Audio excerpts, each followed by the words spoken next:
favourite though, losing touch with the pack. Maybe that's why. A few too many fish in the day's feeding. There's a familiar face, Skip McIntyre, 8 times a champion back in the 90s, a very successful coach now, keeping a keen eye on proceedings. This the leading group, 1 or 2 still able to put on a show for the camera, others just ploughing straight over it. Some resorting to shortcuts. Sad that cheating has crept into this beautiful sport. The judges will have a look at that. But up at the front, the pace is relentless, closing in on those sand dunes that will offer a bed for the night. The fatigue starting to tell. Who's got the finishing kick up on the outside? What a turn of pace from that one, whichever one it is. No answer from the rest, and he takes victory. What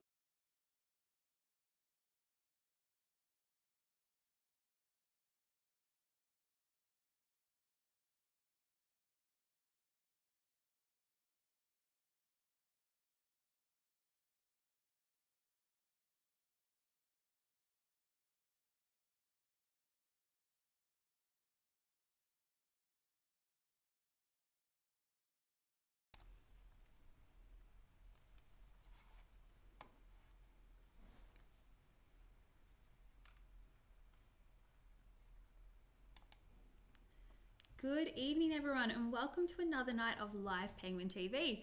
My name's Megan and I'm going to be talking to you about all things penguin as we watch our little penguins coming out of the water, crossing the beach and heading back to their burrows tonight from Phillip Island in Victoria, Australia. And you can see we've started a little bit early tonight because we already have some penguins who are super keen to get home crossing the beach. While we're watching them, tonight I am joined by Heather.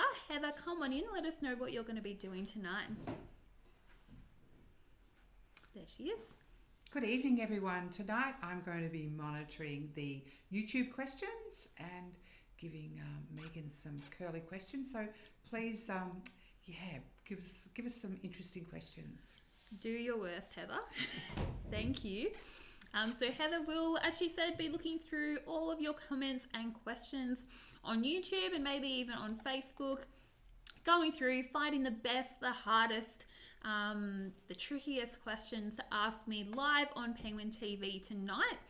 If you don't get your questions answered tonight and you're on Facebook, we will have rangers within the next 24 hours or so going through the comments and getting back to all of your burning questions on Facebook. We don't have that capacity on YouTube, so we'll try to get back to as many of your questions as possible. If we don't answer them tonight, you can tune in again tomorrow night and the next few nights, and hopefully we will answer your question. Unfortunately, we won't be doing this every night for the foreseeable future, as I'm sure many of you lovely water watchers have already heard. We won't be doing this nightly as of the 15th, which we're very sad about, so get through all of your questions now. Anything you really need to know or want to know about penguins, ask us and we'll try to give you as much information as possible on our last few nightly live Penguin TVs. But we won't be gone forever. We will be having some special events and special guests coming to join us, watching these beautiful little guys crossing the beach tonight. And we have started early. Our penguins, it's Ranger Beck making sure and we can all had see a the start, penguins. Megan. So We have 8:42 was the start tonight. 8:42, and that it was 8:46 last night. So they are quite similar timing because again it's dark and stormy tonight. They were coming in as late as after 9 o'clock, which is why we've been starting our stream so late. But the penguins like to keep us on our toes, that's for sure. They like to mix it up, mostly depending on the weather. So they don't come in, depending on their little penguin watchers. They don't have a body clock that tells them when it's time to come home. They're just looking at the sky, waiting until it's dark enough that they feel safe to cross the beach. Ooh, and this little penguin is heading straight up the hill here. Where are you going? So he might have a long way to go. He might have to walk up to 2 kilometers, go up this big hill to get back to his burrow. So he's in a hurry. Where'd he go? There he is. I'll go back over. Oh, there's some penguins coming along the Penguin Highway. Let's watch these little guys as they waddle past. You have a little bit of dirt on you. You have a bit of preening to do. They didn't really stop and have a bit of a preen tonight like they usually do. They're in a hurry. And I know a lot of people often ask us, does the rain bother the penguins? No, it doesn't. they're already wet. They're coming out of the water. They have beautiful waterproof feathers. So no, the rain doesn't bother them at all. And you can see it's actually still quite light out where these guys are headed, which makes it nice and easy for us to see them. And the camera does make it a little bit lighter than it is, so you don't have to worry about these penguins. They're not in danger coming in so early. They're a pretty good judge of when it's dark enough that they're going to be safe. So they've been out there in their groups in the water for the last couple of hours, forming the groups that we call rafts. So they'll be out there going, huck, huck, huck, huck, huck. And that's, thank you, Heather. You can see me a bit brighter now. And that's the noise they make to communicate, saying, hey guys, are we ready? We're ready to come out of the water. We're ready to cross the beach. Deciding when it's safe to cross. We'll go back over to the beach and see if there's any more coming in. Maybe if we can even spot some of those rafts before they hit the beach, because these guys were in a hurry tonight. Let's have a bit of a look. I don't see any more penguins on the beach, so we'll look. Oh, there is one, two. Ah, there we go. There's a raft. Let's zoom in on these guys.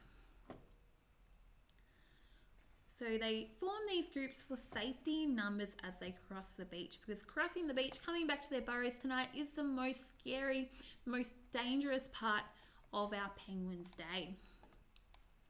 So they form these groups. They're a lot safer in a big group. It's harder to pick out an individual penguin if there are any predators out there looking for a snack.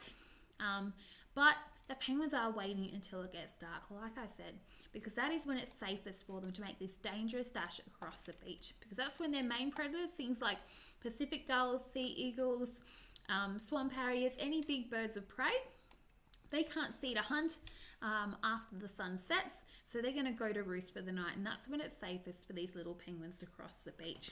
But as you can see, they're still quite nervous. They're having a bit of a look around, making sure the coast is clear before they cross.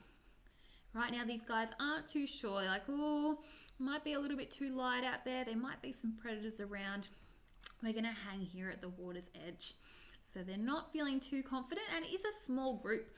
Usually the more penguins in a group, the safer these little guys will feel crossing the beach. So they're having a look around, making sure the coast is clear. If a bird flies overhead, they're probably going to run right back in the water where they feel safest. So tonight our penguin counter is waiting until these penguins get more than halfway across the beach. So we have, I think it's Ranger John counting the penguins tonight. So he'll wait till these guys get more than halfway across before he starts counting them, because that's when we'll be confident that they're not going to run back in the water, that they will make it across the beach, which they don't always do. Sometimes they will still run back, but usually once they're more than halfway, that's the point of no return. So this is a nice small group. Oh, sorry. If you do want to practice your penguin counting tonight, trying to count these guys as they do start to make their way across the beach tonight. But they're not quite decided on what they're going to do just yet. And you can see when they're hanging around in the water, going in and out, they are a lot harder to see in the water. So they are quite safe when they're out at sea, because they have this beautiful blue and white coloration. So our little penguins, they are the only species of penguin that has blue feathers. All other penguins are black and white. Now little penguins are blue and white. So they actually get called little blue penguins in New Zealand, or blue penguins. And they are found all along the southern coast of Australia and in New Zealand as well. And you might have also heard them be called fairy penguins as well. Now we just refer to them as little penguins, because they, as well as being the only blue species, they are also the smallest. So they only grow to be about 33 centimeters or 1 foot tall, and they only weigh about 1 kilo. So they are by far the smallest species of penguin, because they live here in Australia. Oh, and there's a big group coming in behind them. Let's see if they'll join up together. And in Australia, it does get quite a bit warmer than other places where you typically find penguins, but you do find penguins all throughout the southern hemisphere, in places like Antarctica, but also in South America, in Africa, in the Galapagos, as well as New Zealand and Australia. So you do find penguins all around the southern hemisphere, and we're lucky enough to have the smallest ones. Hey Megan, would you like to know how many penguins came ashore last Oh, night? that's a great question. I'm sorry. I'm sure you're all dying to know, and I've forgotten to tell you all. How many penguins did we have last night, Heather? So we had 1,029 penguins, and they came in at 8:46. And I have a question from Purple Pit, and Purple Pit would like to know whether the plastic around little Geordie, who is the penguin with the plastic, well, the unidentified, whether it was plastic or whether it was organic round the neck. Ooh. Have we found that out yet? Look, we're still not sure on that one. I'm sorry. We've looked at it under a microscope. We've let it dry out, and we're still not really sure what it is. We're hoping we might be able to get it under a more powerful microscope, but at this point we're leaning towards it being silicon, but we're still not 100% sure. So it was something very strange. I've never seen that even on a beach, and I usually do monthly beach cleans, picking up rubbish off the beach, and I've never seen anything like that, whether it be man-made or organic. So unfortunately we're not sure what was around little Geordie's neck. I love that he's called Geordie, by the way. So yeah, if we find out anything more, we'll try our best to let you guys know, but it really has been a struggle trying to work out what it is. We've asked our experts, we've asked people on Facebook, and we haven't really been able to figure out what it is. So yeah, we'll let you know if we can get it under a more of a microscope and have a bit more of a look. But at the moment, our main message is that anything that can form an entanglement that's not going to break down, we don't want that in the ocean. Pretty much anything man-made we don't want out in the ocean. But it is a big reminder that if you put anything in the bin that can form a loop, cut it. It doesn't matter if you are disposing of it correctly. It can get blown out of the bin, especially on a day like today. It's our bin night tonight, and there were lots of bins with the lids being blown open, so you never know what can happen. Those things can get blown out of the bin, out of the garbage truck, down the drain, into the ocean. So if you throw something away that can form a ring, anything from a 6-pack holder to a hair tie or a scrunchie, or the little rings around your milk or juice bottles, cut those if you're putting them in the bin, and that means that even if they do escape the rubbish bin and they do end up in our environment, they can't entangle an animal like our little penguins. So little Geordie was very lucky that we were able to see him and capture him and remove that entanglement, whatever it may have been. But we do want to stop those things ending up out there in the first place, because not all of our wildlife is so lucky to have hundreds of people watching them every night to see any of these issues. So even if you are down at the beach and you see a piece of rubbish, you can pick that up, pop it in the bin. Every little bit makes a big difference. And we can stop our animals eating that plastic as well, which our little penguins certainly do. So that's a very good question, and we have really been trying to figure out what that thing was around Geordie's neck, but unfortunately we haven't been able to. But yeah, anything that forms a loop, we don't, anything inorganic, we don't want out in our ocean. These guys are almost all the way across. Has anybody tried to count them? And did anybody guess close to how many penguins we had last night? It was 1,029? Yep. There we go. I remembered for a change. I usually have it written on my hand, but I haven't tonight. That helps me remember. So let us know if you think you guessed close last night, and do your best trying to count them tonight. And we did have one penguin who crossed before all the others. He was probably about 10 or 15 minutes early. And what was he doing, George? Megan, sorry. He was looking in the window to our underground viewing. He came along looking in the window. I don't know if he was looking at his reflection or if he was just looking in there wondering where all the people had gone. But he came in before all the others. He was in a hurry. He probably saw the dark stormy sky and thought, I'm going to get away with this. I'm going to cross by myself. I'm going to head home. We had a bit of a look at him. He looked perfectly healthy. He was just a penguin who was in a bit of a rush to get home. But he didn't start our penguin count. We do need at least 5 penguins to cross before we'll start counting them. So that little guy, he's added to our total, but he can't start the penguin count all on his own, because then our penguin count would probably already be about halfway over. We do count the penguins for 50 minutes, so just under an hour we'll be counting these little guys for. So if you do try counting them and you want to guess how many came in, probably count as many as we see on the stream tonight, and then maybe, I would say double it, but we do get most in that 20 minutes to half an hour, but add a few hundred on, because we will have penguins crossing after we finish our stream. Even after we finish our penguin count, there will be penguins still coming in and crossing the beach. Even after we've all gone home to bed, there are still some stragglers. They're not all in a hurry like that first little penguin. Here they go through the river. And we do have a film crew down here on Penguins Plus tonight as well. So if you do see any cameras and you get worried that someone is taking a photo, because we don't allow photography or videos usually here at the Penguin Parade, they do have a special permit for a news channel, wasn't it, Heather? Channel 31. Channel 31, there we go, taking some beautiful footage of our little penguins. So they have a special permit and special regulations with which they can take videos, and you might have briefly seen some of the videos that we've gotten on our little start screen there from people who've been allowed to come, special regulations, special lighting to be able to take videos of our beautiful little penguins, because we do try to avoid any bright sudden flashes of light. So that's why we don't allow photography, because we do get those accidental flashes that go off.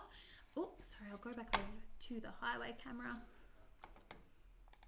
There we go. Well, they're too quick for me. So Megan, John the counter just said that there was 62 in that last group that came ashore. 62, beautiful. Thank you, John. Let us know how many you counted in that group. Tell us how close you think you were, or if you think John missed a few penguins.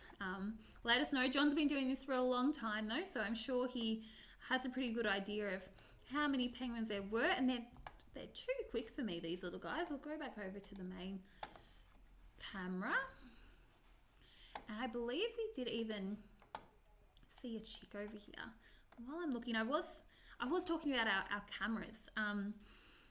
So yeah, we don't want any bright sudden flashes of light, because that can disturb the penguins and it can disorient them, makes it a bit harder for them to find their way home. So and we also try and avoid any white light, because penguins can see more in the white and blue spectrum of light, spending most of their time in the water. Oh, here's another group coming in. Red light actually gets filtered out in the water, so penguins don't see red light very well. They see mostly in the blue spectrum of light. Let me try and focus on these little guys. There we go. So all of our lights here at the Penguin Parade actually have a red filter on them, which means that it's a lot harder for the penguins to see the lights, but it makes it easier for us to see the penguins. So that's how we can see them looking nice and bright. And we do have some very fancy cameras that make them look brighter than they actually are. So that helps us see these penguins really well without having to have too much of an impact on them with the lighting. Well, let's see if we can follow them across this way. While I'm trying to get a good look at these little guys, I might grab a question from Heather. Have we had many questions coming through, Heather? We have. Fantastic. So Sue wants to know what happened to the lake. It was quite big last night. So, ooh, the lake. So you might have seen our lake grow and change over the time that we've been doing the live stream. I actually didn't watch it last night, so I didn't. Sorry, I'm just trying to get the highway camera ready for this next group to come around the corner. So I didn't see what it looked like last night. We've had a lot of rain again. Ooh, just in time to switch over to the highway to watch these little guys go past, and I'll go back to the lake in a moment once we watch these little cuties nice and close up. Waddle, waddle, waddle, waddle, waddle, waddle, right past us. And I definitely enjoy it when we do have the little lake there, watching the penguins swim through. Here we go. Ooh, and that one had a little bit of white feathers on his head, which is fine. Let me zoom in on that. Sorry, I'll come back to the lake in a moment, because I know we've had some questions about penguins with this white patch on their back, and you can see it on this little guy here. And we've been seeing a few of them lately. And John might have talked about it a little bit, because we did put it to some of our penguin experts about what exactly this was. And there were a few theories, from old injuries to nutrient deficiencies. But I think the main one that we settled on was that it's just a bit of feather wear. So that penguin has some old feathers that have been worn away. Oh, sorry, I might go back to the highway. There's some more coming past. Let's go back around and see if there's any more coming towards us. So they're just wearing away some of those outer layer of feathers. So penguins do have 2 layers of feathers. They have the blue and white on the... Sorry, I'm just trying to get my camera in the right place. On the outside, and then they have soft downy feathers underneath. So if that blue layer gets worn away, they can actually waterproof the downy layer underneath. So those penguins with those patches and that feather wear, they're not unwaterproofed. They can waterproof that little section to make sure that they're still, oh, there's a big group, to make sure that they're still able to head out to sea and swim safely. And that will hopefully go away once they molt. So they will molt at the end of the breeding season, so around February, March, April. The penguins will come in to spend a couple of weeks on land, losing and replacing all of their feathers. So we call that a catastrophic molt, because they can't gradually lose and replace their feathers over time like other birds, because they do need to be waterproof. So they'll lose and replace their feathers in just a couple of weeks on land. So they do have to more than double their body weight before that to survive that time. Fasting, not eating, and then they'll get a beautiful new set of feathers. So if they have that feather wear, that'll be gone by this time in 6 months or in a year. And it may even be young birds, so it might be penguins who were chicks this time last year and they fledged, because they won't molt until the molting season the following year. So they go, in that first year, they go the longest time they'll ever go without molting. So instead of going 12 months like any other penguin, those young penguins, they'll fledge maybe say they fledge in December, and then they won't molt again until the February, March, the year after the next. So it'll be more like 14, 15, 16 months sometimes, rather than 12 months before they're molting. So the first place you'll see that feather wear is usually around the edges of their flippers, where they have some little white feathers, and they'll be the first ones to kind of start to get worn, and then they might get those patches. But that will usually go away once they molt. And while they're running through it, sorry, back to the lake. I got a little bit sidetracked with that. Just before you start on the lake, yes, 179 in that last group that came ashore. 179 in that group, and they're still coming. I don't know if anyone got a chance to count them. I was definitely too busy talking to try and see how many I thought was in that group, but it seemed like a lot, and it sounds like it was a lot. 178. Let us know if you thought if you guessed close to that. But with our lake, we did have to do a bit of landscaping because last time we had our lake, it actually flooded our underground viewing, which is where we have all of our live stream equipment, which meant we were down for a few nights, and now it's being formed more back into a river, so that when we get a lot of water, it hopefully will run out to sea. It will form that river rather than forming a massive lake. So I'd say that some of that water has just drained away, and we do have a little pump underneath the underground viewing. Oh, sorry, go to the highway. And we do have a pump under there that's designed to pump out some of that excess water as well. And that stopped working when we had the flood, but that should be up and working now. And that probably pumped away a lot of that water that was in that little lake section there. What are you guys doing? Let me try and follow. I was going to see what that penguin was doing that was lying down, and then it looked like he jumped up. He's joined his friends. Oh, you're getting left behind. Hurry up, buddy. They're all in such a hurry tonight. Sometimes they will stop and have a little bit of a rest. And if they're resting, you don't need to worry.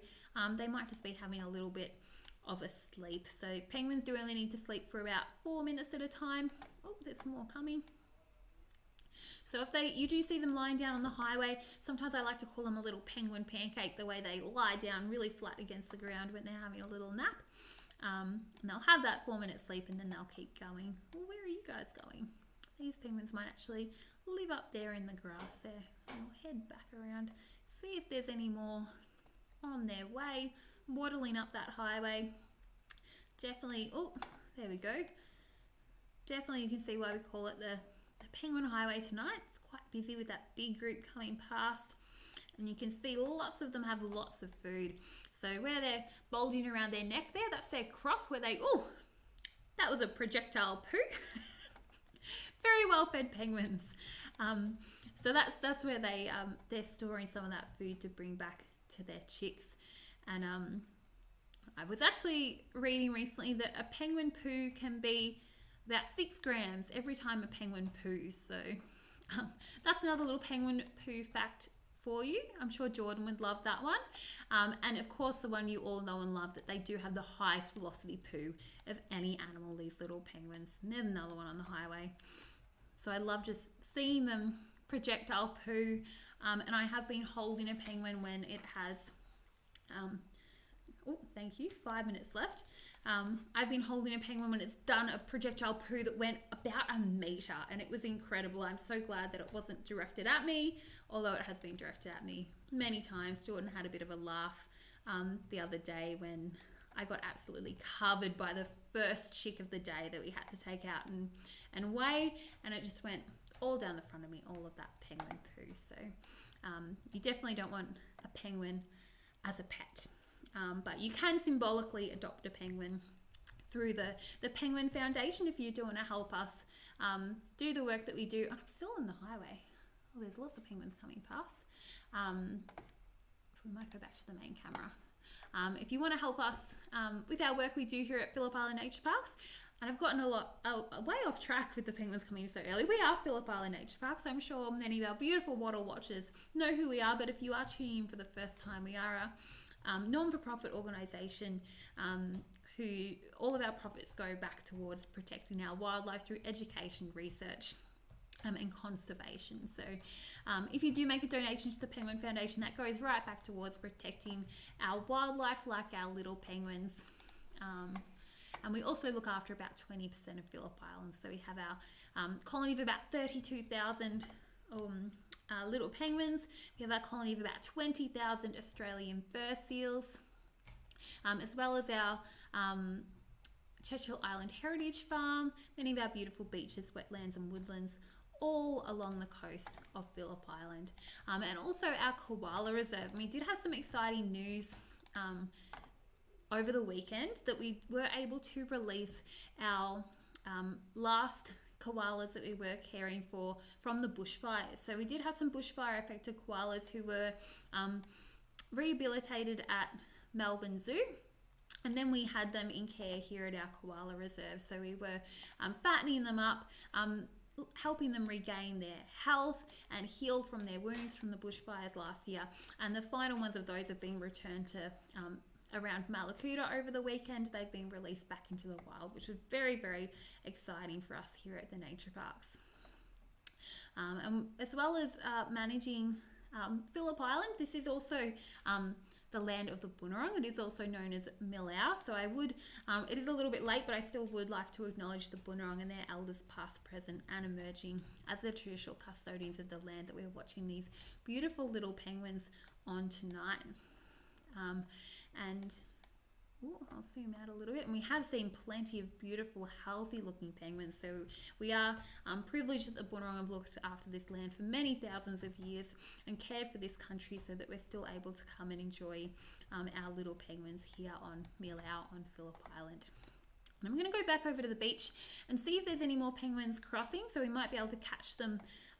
Oh, there's a big group. So I'll have a bit of a closer look at them, and I think Heather might have a question for me. I do. So MK Ellie would like to know if the penguin burrows are made so they're structured so that they can't flood and that water doesn't get in them. Great question, hey Megan. Yeah, that's a good question. I'm trying to think how to answer that one because we haven't had that one before. Do you have an answer for us, Heather? Well, they don't go straight in. They usually go at an angle. So the water usually doesn't get in them. But- yeah, usually, Yeah. and usually the places where penguins will nest in the first place is above sea level. So usually the water will drain away. But I can't say that the penguin burrows are always free of water, and that goes for the natural burrows and the wooden boxes. So we do try and place the wooden boxes in a way that they're not going to fill with water, and they have a little lid, and they should be sitting up high enough that they're not going to be full of water. And of course, we don't want too much water in the burrows because the eggs, if they get wet, they might not survive. And it's not nice for the chicks to be sitting in water because it can carry disease. But when we do have a lot of rain, sometimes they do get wet. I did have to pull a couple of chicks out of a burrow today, and there was just a puddle of pooey muddy water in the bottom of their burrow, and they were disgusting, and it smelled horrible. And those poor little guys, they were very stinky, but they were also very healthy, which was good to see. So usually when we have a lot of rain, there might be a bit of water in the bottom of the burrows, but it will dry up, especially because our penguins are breeding through spring and summer when we don't usually get as much rain. We are getting a bit more rain recently because we are in a La Nina year, so we are expecting it to be a bit more humid, a bit more rainy. But usually the water doesn't get into the burrows, and if it's wet, the penguins are going to get wet, but usually they're pretty good in their burrows. That's and also at the bottom of the burrow, they've usually got leaves and things. Yes, they do. They're kind of lined. Yeah.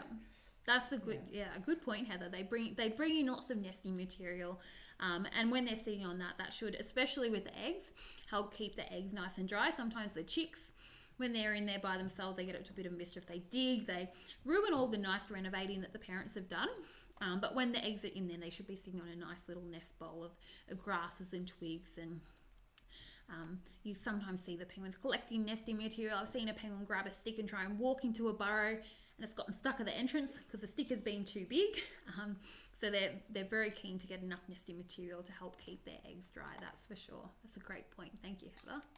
So Megan, I think that you should tell the viewers about the Cape Barren goose. I was just gonna get to that one. Thank you, Heather, because we were talking about burrows, and you might also know that we have another bird here called the short-tailed shearwater, and they make burrows just like our penguins, but they're a bit narrower and they're a lot longer. And today I was walking along the boardwalk, going down to check on some of our penguins, and I just saw this goose bum. So a lot of you, I'm sure, are familiar with our Cape Barren geese. They're gorgeous birds. They have the funniest personalities, but they're not very bright. So there was this goose, and its little bottom was sticking out of this hole in the ground, and it was a shearwater burrow. And the goose had gotten its head stuck inside this shearwater burrow. And we watched it for a second. We're like, is it okay? Like, is it alive? Is it moving? And it wiggled its butt, and it tried to move its legs to get out, and it had its legs pinned under it, stuck right in this shearwater burrow. I don't know what the goose was trying to do. The geese eat grass. They definitely wouldn't be trying to get in and eat a shearwater or a shearwater egg.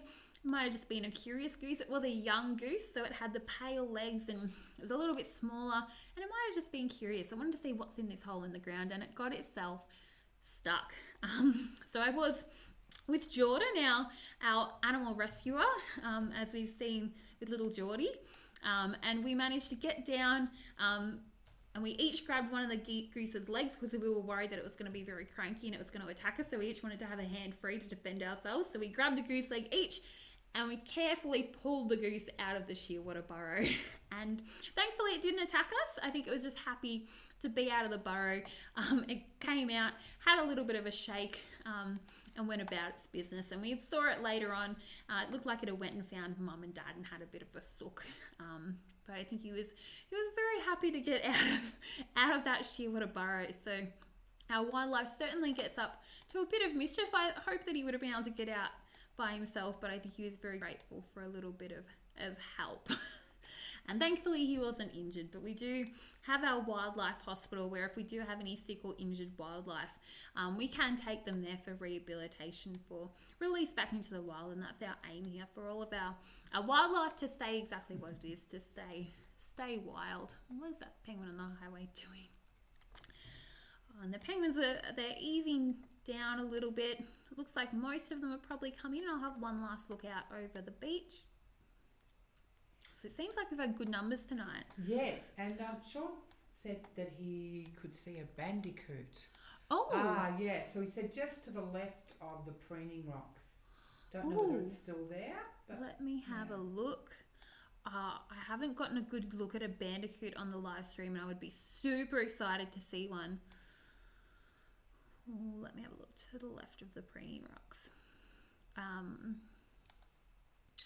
I will be honest, I get more excited when I see a bandicoot than if I see a penguin, because the bandicoots, they were extinct in the wild before we brought them here to Phillip Island, and we've had them here on Summerland Peninsula for about 3 years. So they were, we had 67 bandicoots that we were lucky enough to be able to introduce here onto the Summerland Peninsula on Phillip Island, and we now have a healthy population of over about 300 bandicoots, we estimate. And they are eastern barred bandicoots who were extinct functionally on mainland Australia. So I can't see where he went. He's run off. Yeah, he's run off. Yeah. They're very, very quick, the bandicoots, which is what makes it so hard for us to spot them on the live stream.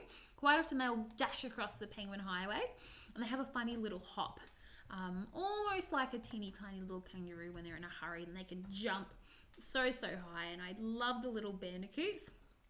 So do definitely keep an eye out for them. I heard Sky got a good view of one the other night, so we'll do our best to try and get a good view of a bandicoot if we're quick enough to spot them. But we appreciate you guys who are probably not busy like me yapping away. If you see something, definitely let us know, and we'll do our best to try and see it. And Megan, it just may have been a bunny. They're thinking that maybe it was a little big for a bandicoot, so it may be a bunny. But don't tell me you guys all got me excited about that. Well, No, that's it okay. was sighted in the same place that Sky seen it, so Ooh, yeah, okay. we'll have to look out for that. Well, say it's an unconfirmed bandicoot. We can always watch this back later and see what it was, but I'm going to choose to believe that it was a bandicoot and that you guys were very lucky to see it.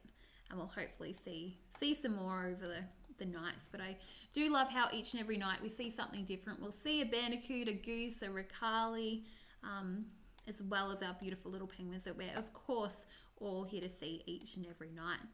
And I think I've well and truly gone over my 5 minutes. Yeah, But, and we think it had stripes, so we're gonna call it a bandicoot. Consensus definitely. is that it was a bandicoot. Fantastic. I'm going to try and keep an eye out for it now that I know that's where we've seen them. I'll keep an eye out for it the next time I'm on, and I'll tell Jordan to watch for it as well.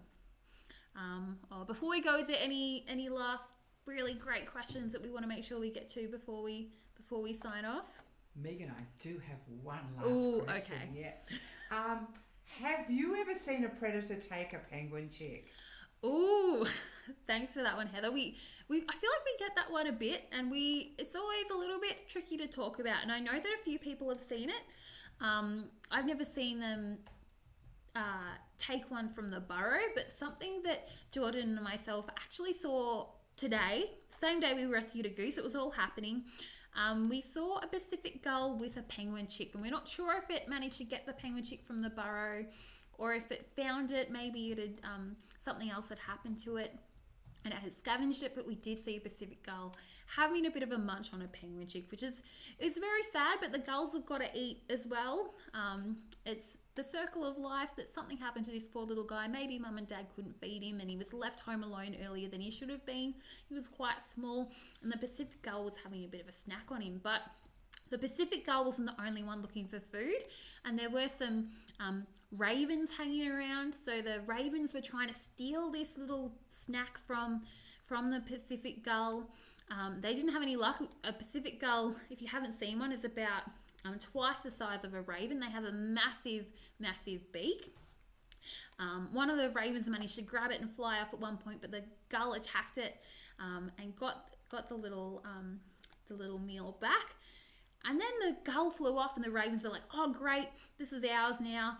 And this purple swan pen, which you might have seen on here before, he just ran past and he grabbed the little penguin chick and he ran off with it and he was gone. And the ravens were like, oh, what happened to our meal? So as much as it's really sad when one of our little penguin chicks doesn't make it, there are many animals that rely on animals like our penguins for food. So I couldn't believe all these animals fighting over this food. It was incredible to see. And later the little swan pen was feeding it to its baby. So hopefully they'll grow up big and strong, and they're very bold, a lot bolder than I expected from a swan pen to take on a Pacific gull and a group of ravens. So it definitely does happen. It's not common. That's the first time I've ever seen it. I know Jordan's seen a swamp harrier take off with a penguin chick. So it happens, but it's not very common. There has to be something usually wrong with the penguin chick for it to be out during the day when those predators are out and about. So there are a few exciting things that happened to me today, which I'm grateful to be able to share with you guys. I'm definitely going to miss it, being on the stream now to tell you guys what's been going on during the week. So we do hope to see you back here at the Penguin Parade as soon as possible. If you do buy a ticket to come see us here, that money does go right back into conservation research and education and caring for our wildlife, like our little penguins, our shearwaters, our silly little geese that get stuck in the burrows. That's all what your tickets go back towards. And we do hope to see some familiar faces. So if you see us out and about, give us a hug. Let us know that you've been watching the live Penguin TV. We love seeing people who've been watching it and learning a lot about penguins. I'm amazed by the knowledge that you guys have amassed by watching live Penguin TV, and some of the questions you come up with are things that we've never thought of before. So we want to see all of you here as soon as possible. If you can't come see us yet and you do want to help support us in the work we do here at Phillip Island Nature Parks, you can adopt a penguin, become a penguin pal, and that money goes right back into helping our wildlife as well. So I hope you guys have all had a great night tonight watching our beautiful little penguins in a big hurry tonight with the stormy night coming in nice and early, and we hope to see you again next night and our next few nights throughout this last final week of live Penguin TV. So do you want to come in and say goodbye, Heather? Yes, good night everyone. Megan went a bit over tonight, so just a we've little given bit. you lots of information. Have a great evening, everyone. Thank you. We'll see you viewing. next time. Huck.